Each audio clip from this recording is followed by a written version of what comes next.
বর্তমান সময়ে হাইপোথাইরয়েডিজম একটি কমন প্রবলেম। ছোট থেকে বড় সব বয়সেই কিন্তু এই সমস্যাটি দেখা যায়। থাইরয়েড গ্ল্যান্ড যখন শরীরের চাহিদা মতো পর্যাপ্ত পরিমাণে থাইরয়েড হরমোন তৈরি করতে পারে না, তখনই কিন্তু হাইপোথাইরয়েডিজমের লক্ষণগুলি শরীরে প্রকাশ পেতে থাকে। এই লক্ষণগুলির মধ্যে ওজন বেড়ে যাওয়া, চুল পড়ে যাওয়া, কনস্টিপেশন হওয়া, কারো কারো ক্ষেত্রে ডিপ্রেশনে ভোগা এবং অনেকের ক্ষেত্রে কিন্তু হার্ট রেট কমে যাওয়া ইত্যাদি কিন্তু দেখা দিয়ে থাকে। আর অনেকেরই ধারণা দর্শক যে শুধুমাত্র ঔষধ গ্রহণের মাধ্যমেই এই হাইপোথাইরয়েডিজমকে নিয়ন্ত্রণ করা সম্ভব, কিন্তু আসলে কিন্তু তা ঠিক নয়। কারণ ঔষধ গ্রহণের পাশাপাশি কিন্তু কিছু কিছু খাবার নিয়ন্ত্রণেরও প্রয়োজন হয়। ব্রেড, সিরিয়াল, পাস্তা ইত্যাদি গ্লুটেন জাতীয় খাবার কিন্তু খাদ্য তালিকা থেকে বাদ দিতে হবে।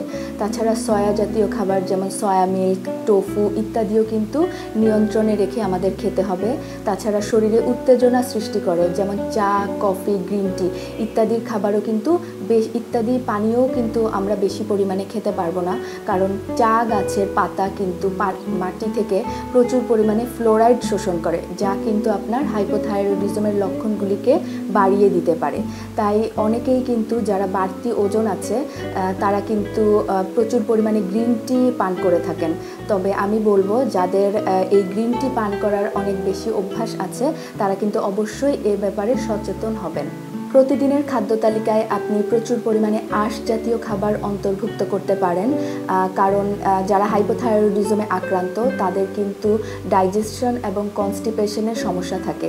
আর এই আঁশ জাতীয় খাবার কিন্তু আপনার ডাইজেশন এবং কনস্টিপেশন দূর করতে আপনাকে সাহায্য করবে। প্রতিদিন 8 থেকে 12 গ্লাস পানি পান করা উচিত, কারণ মেটাবলিজমের জন্য কিন্তু প্রচুর পানি প্রয়োজন হয়।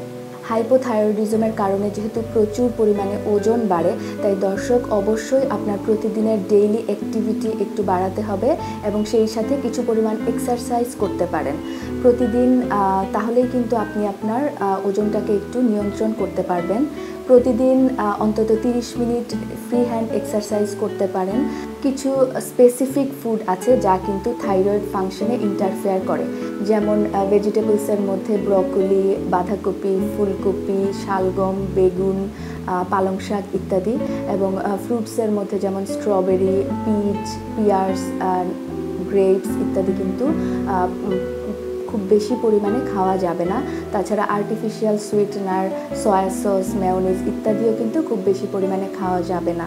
আর দর্শক খেয়াল রাখতে হবে এই খাবারগুলি যাতে আমাদের প্রতিদিনের খাদ্য তালিকায় না থাকে, তবে অকেশনালি মাঝে মাঝে এই খাবারগুলি খাওয়া যাবে।